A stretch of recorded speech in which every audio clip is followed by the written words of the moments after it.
आप सब कैसे आशा करते हैं आप लोग मस्त होंगे, स्वस्थ होंगे। क्यों नहीं स्वस्थ गर्मी बहुत ज्यादा पड़त बा, ये ना कि स्वस्थ नहीं बा। तो बड़ी खुशी की बात बा। अरे मोनू खुशबू रानी के घर मोनू खुशबू रानी के घर और बड़े भैया से मुलाकात हो गया। अरे छोटे भैया नहीं, बड़े भैया बड़े भैया नहीं, छोटे भैया झगड़ा कैले नहीं, हम भैया छोटे हैं तुमसे, चाहे जो हो, मतलब भैया है हमारे।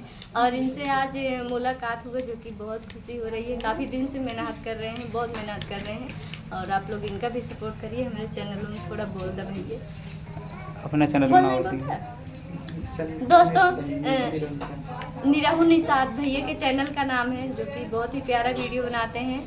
और भैया हमारे अभी जैसे हम पहले नए थे, बोल नहीं पाते थे और बहुत कम बोलते थे, कहीं जाते थे हम नहीं क्या बोले, किसके वीडियो में क्या बोले कुछ समझ में नहीं आता था। लेकिन अब कोई कुछ भी बोले लेकिन बोल देते हैं, जो समझ में आता है वही बोल देते हैं और झगड़ा वगड़ा भी कर लेते हैं, ऐसी बात नहीं है।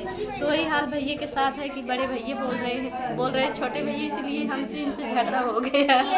थोड़ा बहुत मस्ती हुआ और झगड़ा वगड़ा नहीं था। भैया का सपोर्ट करिए और साथ में हमारा भी सपोर्ट करिए। खुशबू रानी के घर आए हैं और बाकी सारे यूट्यूबर लोग आए हैं, जो कि मिलके बहुत ही खुशी हो रही है। भैया कैसे लाल? बहुत अच्छा लगा, बहुत मेहनत कर रहे हैं भैया। प्लीज़ आप लोगों से हाथ जोड़ के रिक्वेस्ट है, आप लोग भैया का सपोर्ट करिए और बहुत ही प्यारा प्यारा वीडियो बनाते हैं। लाइफ में पहली बार भैया से मुलाकात हुई है ना भैया? हाँ। और है ना हमारे गाँव में कारी बगले पड़ोसी ही हैं, लेकिन हमें आज तक पता नहीं रहा हमारे पड़ोसी कौन बाटे। आज पता पाइए कि कौन जाना गजैनपुर जाना चाहिए। अच्छा, गजैनपुर जाने थे हमें से वहाँ तक बाट लौट लेंगे। तो दोस्तों इस वीडियो को यहीं से समाप्त करते हैं। आप लोग ज़रूर अपना आशीर्वाद दीजिएगा।